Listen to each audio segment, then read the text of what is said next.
ерөнхийдөө өөрийнхөө л одоо үндсэн хууль агуулгах зэргийн хүрээнд ажиллах одоо кабинетаа бүрдүүлж байгаа. За үүнд бол би хүндэтгэлтэй хандж байгаа.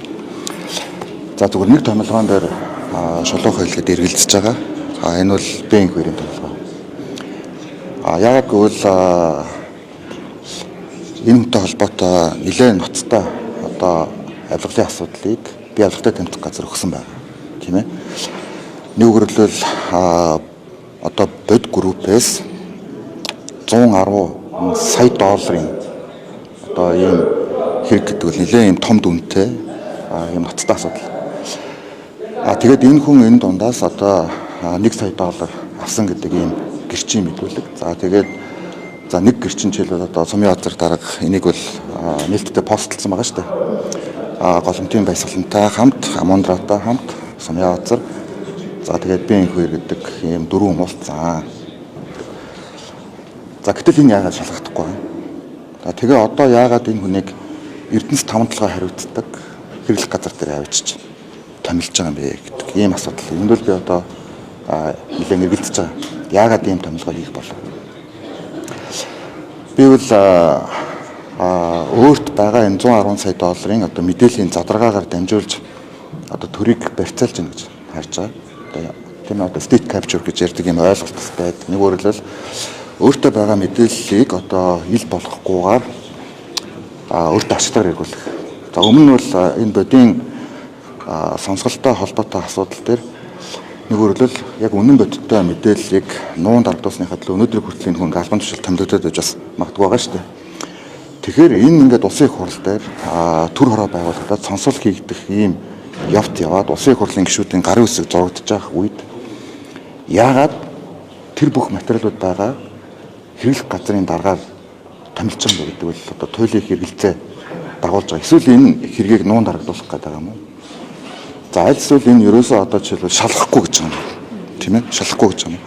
Энэ өөрөө ёс зүйн асуудал тэгээд биш юм. Бид нар чи ёс зүйн хувьсгал яриад байгаа гэдэг. Тийм ээ? Тэгээд Монгол Улсын ерөнхий сайдаар ажиллаж байсан, засгийн газрын хэлэх газрын дараагаар ажиллаж байсан. Энэ донд мэдээлэлтэй байгаа хүн материал авчиж өгч хахад яагаад бэнк хоёр авилгатай тэмцэх газрын өмнөөс хариулаад байгаа юм? Тэр авчиж өгсөн материал донд нь бичлэг байхгүй лээ.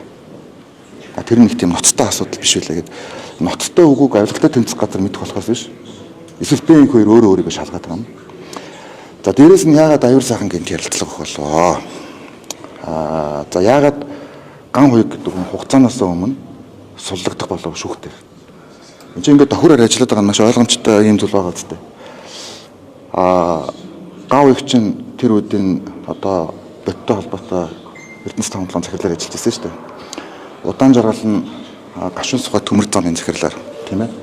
Хоорондоо мөнгө шилжүүлээд би бүр дансыг нь тавиад онцор өдөртөө 9 сарын 9-ний өдөр ийм зүйл болчиход байна гэдэг мэдээлэл өгчөд байхад яагаад энийг огт ерөнхийдөө тоохгүй. Тэгээ бүр шалгагдах асуудлыг манлайлж ярих хэрэгтэй байтал засгийн газрын хэлэх газрын дараагаар тавьж байгаа би ер нь бол огт ойлгохгүй байгаа. Тийм учраас энэ дээр бол би цаашдаа одоо хатуу байрсаараа илэрхийлнэ. За нэгүгээр хэлбэл би учралд бас ингэч болов гэж бодоод өөрийнхөөрөө байгаарай. Өөрийнхөөрөө байхгүй бол хүнд байдалд орно гэдэг. Өмнөх засгийн газар одоо би энэ хоёр гэж хүнээс олж бас хүнд байдалд орсон. Хүн шатаасан гэдэг. Хаана одоо нэг шатаасан хүн. Гэтэл ийм одоо худал мэдээллийг өгөөд явж байгаа огт нотлохгүй нотлох баримтыг ингээд одоо яриад нийгмийг талцуулаад байж байгаа хүн бүгдийг нэгтгэж холбон зангидах ёстой засгийн газрын хэрэглэх газрыг удирдах Монгол улс ер нь наашаага явах вэ? За яг энэ бол мэдээж миний бодол би бас одоо намаа энэ бас төр улсыг бодож байна. Доктортой засаглаасаа гэж бас бодож байна. Тэгээ яагаад одоо энэ хүнд ингэтлээ их одоо замнаждар дарагч барьцаалагдаж учрал төрхий сайд ч гэсэн барьцаалагдах болов.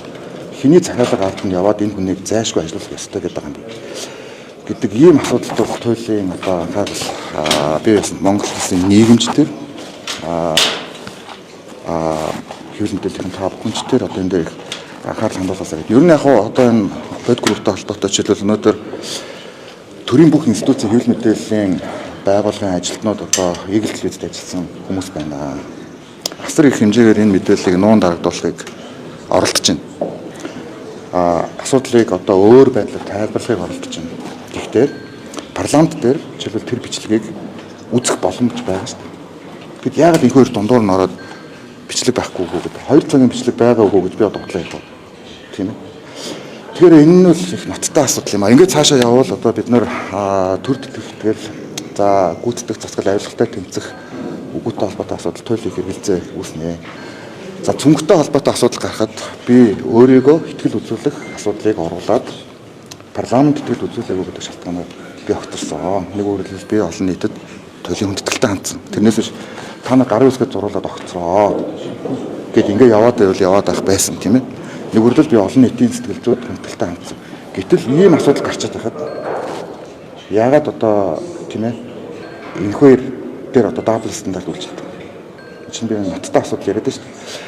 За дээрэс нь өөр нэг асуудал нь бол цагдаагийн албан хаагчдынхаа 13 дахь сарын цалинг одоо тийм ээ 5 тэрбум за сүүлд яг одоо шилэн цагаа тийм ээ нэг 7 тэрбум гэж гаргасан. Тэр дундаас би их хоёр 1 тэрбум төгрөгийг хассан.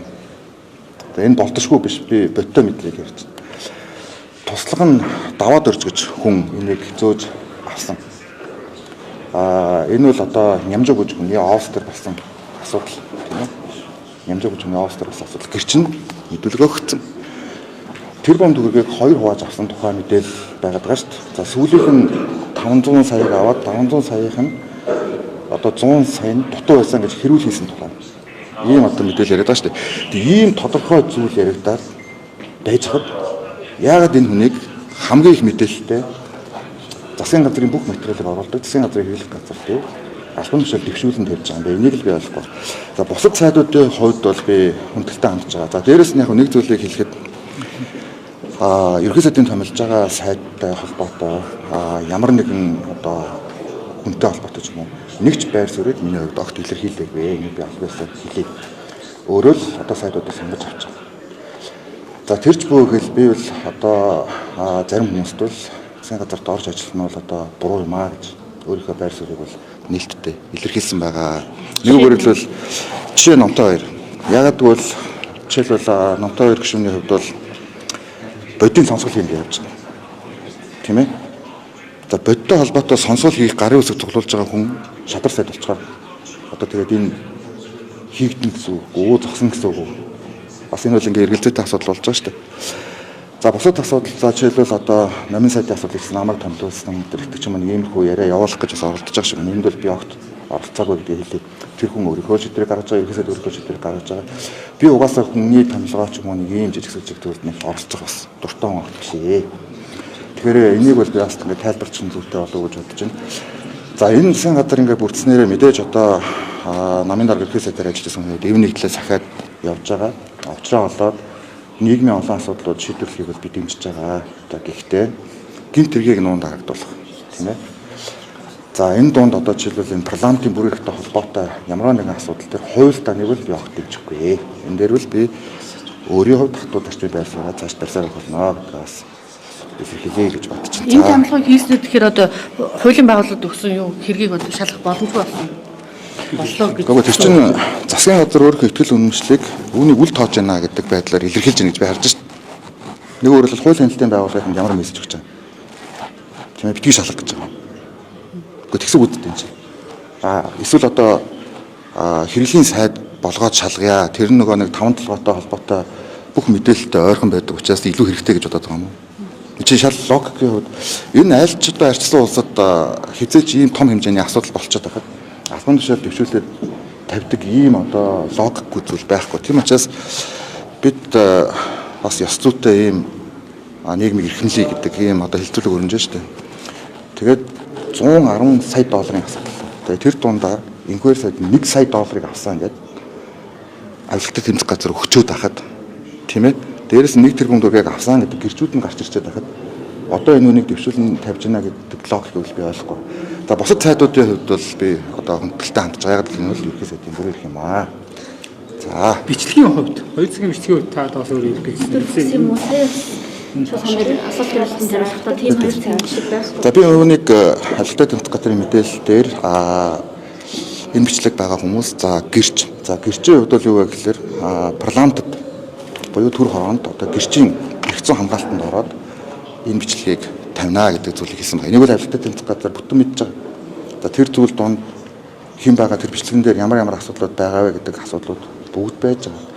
За дээрэс нь одоо энэ аюур сайхан ган хуйг гээд нөхдүүдийг яагаад би ингэхээр тусламж дуутах болов? Та бүхэн энэ тийм авилттай тэмцэх газрын мэдээллийн ард би ингэхээр аюур сайхан ган хуйгаа намайг авраач ээ.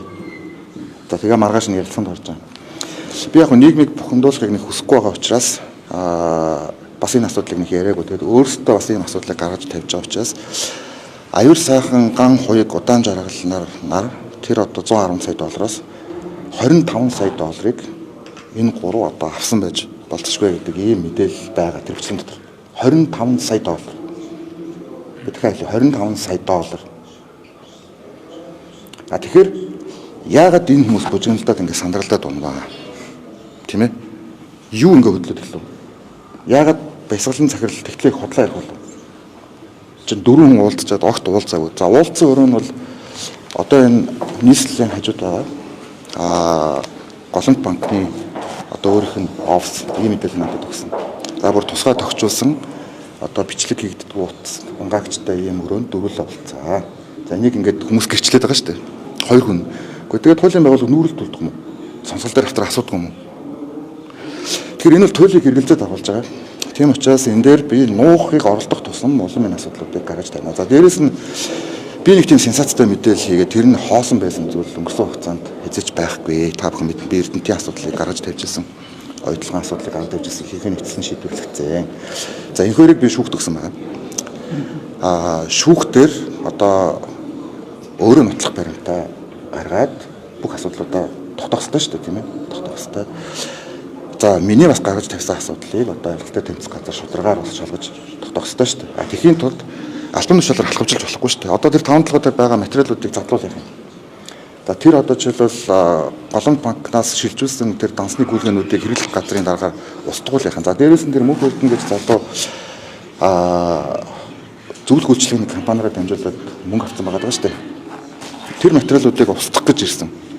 За одоо дахиад засгийн газрын хэрэглэх газар дээр байгаа тэр материалуудыг устгуулах юм. Тийм ээ. Шилэн дансан дээр Эрдэнэс 5 толгойтой гүйлгээнүүдээр дараа байхгүй болсон байгаа шүү дээ. Та бүхэн тэгээд энэ хэвлэлийн байгууллагын хийсний дараа сэргсэний та бүхэн харсан байна. Тэгээ ийм илтэд байгаа зүйл дээр ёс зүйн манлайл үзүүлэх гэж байгаа ерөнхий сайд засгийн газрын хэрэглэх газрын дараагаараа одоо Б энх 2 гэж нэмэр авч байгаад бол зүгээр миний хувьд харамсаж байгаа. Гэтэ энэ бол өөрийнх нь эрхийн асуудал. Зандан шатар Б энх 2-аар хөлөө боолгоод бүдэрч унсан бол энэ удаа одоо энэ худал мэдээлэл тараадаг энэ хорт могоогоор учрал ерөнхий сайд хоолоогоо болгож байна гэж би харж байна. За тэгэхээр манай талцал ер нь чийдэгдэг үгс үг.